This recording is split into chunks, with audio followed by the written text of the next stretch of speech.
Assalamualaikum warahmatullahi wabarakatuh. Selamat siang dan salam sejahtera khususnya buat teman-teman yang masih di dalam proses pembayaran compound. Dan mungkin di antara teman-teman semuanya sudah mendaftar SDO di Jabatan Immigration yang berdekatan ataupun yang jauh dari kediaman teman-teman ya.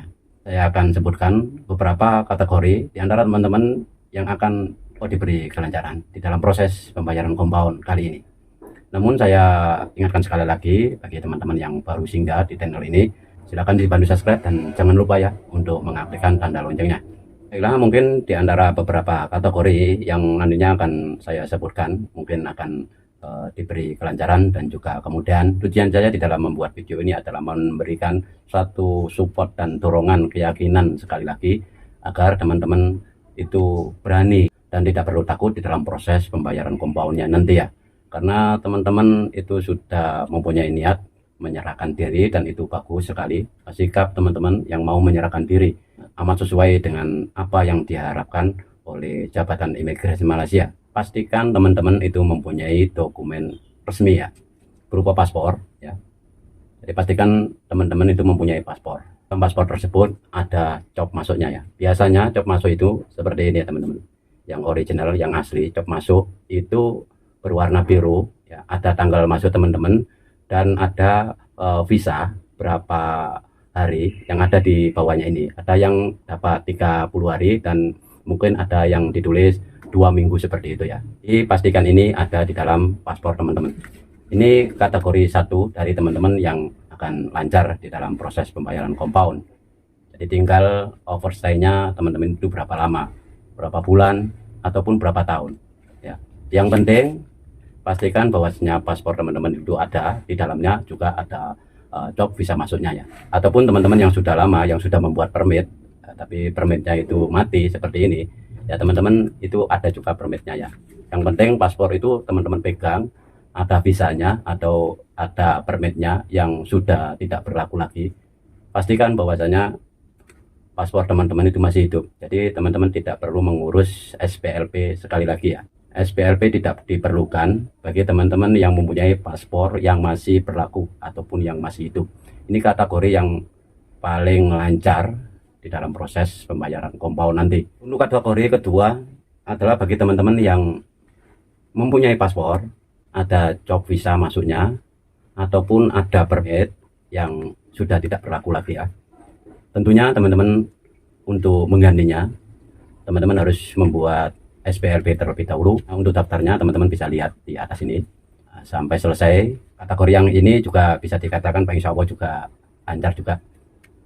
Teman-teman tinggal membawa SPLP dan juga nanti teman-teman bisa membawa paspor dan juga visa permit yang sudah mati tersebut ya, ketika SDO panggilan yang pertama. Untuk kategori yang ketiga, tentunya bagi teman-teman yang tidak memegang paspor dengan alasan mungkin teman-teman lari majikan, hilang, dan lain sebagainya.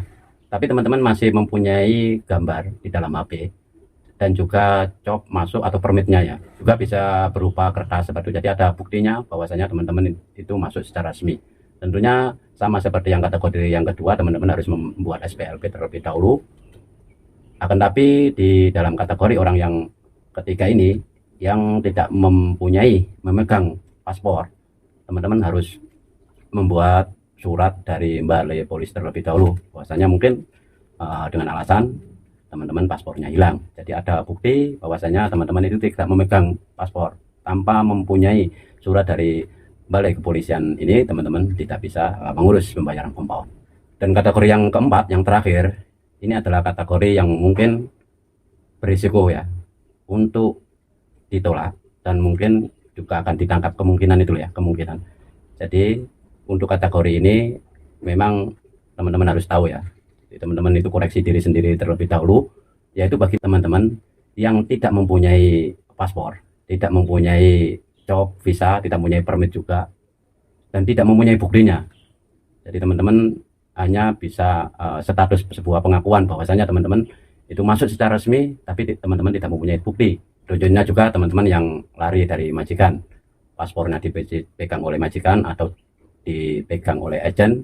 Ketika teman-teman masuk sudah tidak memegang dokumen teman-teman, dan juga teman-teman tidak mempunyai bukti bahwa teman-teman itu masuk secara resmi. Meskipun masuk secara resmi, teman-teman tidak mempunyai buktinya. Itu banyak sekali di antara teman-teman yang mengalami hal yang seperti itu. Solusinya teman-teman harus dapatkan, bagaimanapun caranya teman-teman harus mendapatkan bukti bahwasanya teman-teman masuk secara resmi. Tentunya immigration sendiri akan tahu jika teman-teman itu mempunyai sesuatu yang dapat membuktikan bahwasanya teman-teman itu masuk secara resmi. Serta bagi teman-teman yang masuk secara haram, ya kalau orang sini menyebutnya, masuk melalui jalur belakang, jalur yang tidak diwartakan seperti itu. Jadi teman-teman masuk ke sini tidak mempunyai dokumen. Meski teman-teman itu membuat SPLP, itu tidak bisa menjadi jaminan ya. Teman-teman bisa membayar compound. Karena SPLP itu bukan dari dokumen yang asal. Yang asal yang diminta oleh Jabatan Immigration itu adalah paspor dan juga adanya cok masuk ya. Itu dokumen asal yang diminta. Namun jika teman-teman yang tidak memegang paspor, mati misalnya ataupun hilang, tapi teman-teman masih mempunyai bekas atau berkasnya, meskipun di dalam gambar ataupun fotokopi, itu masih dilacak ya, dan mungkin itu masih bisa terdeteksi. Akan tapi buat teman-teman yang sama sekali tidak mempunyai buktinya, hanya sebuah pengakuan saja, itu tidak bisa dibenarkan dan bisa ditolak ya di Jabatan Immigration nanti. Jadi semuanya itu tergantung dari diri teman-teman sendirinya, apa yang ada, koreksi diri, aku ini ada apa, ada dokumen atau enggak. Jadi semuanya itu harus diperlihatkan dengan adanya bukti ya, bukti yang ada di dalam diri teman-teman. Sekian dulu informasi yang dapat saya berikan, semoga membantu dan memberi wawasan buat teman-teman semuanya ya. Jika ada sesuatu yang mungkin ingin teman-teman sampaikan ataupun ingin teman-teman tanyakan, teman-teman tulis saja di bawah video ini. Like jika video ini bermanfaat buat teman-teman semuanya. Tentunya amat senang sekali jika saya pribadi sangat senang buat teman-teman yang mau belajar dan mencari informasi yang akurat, yang bisa teman-teman percayai untuk kelancaran dalam menunaikan tujuan teman-teman untuk pulang ke kampung halamannya masing-masing. Sekian dulu, jika ada kata-kata yang kurang berkenan, saya meminta maaf yang sebesar-besarnya. Akhir kalam, Assalamualaikum warahmatullahi wabarakatuh.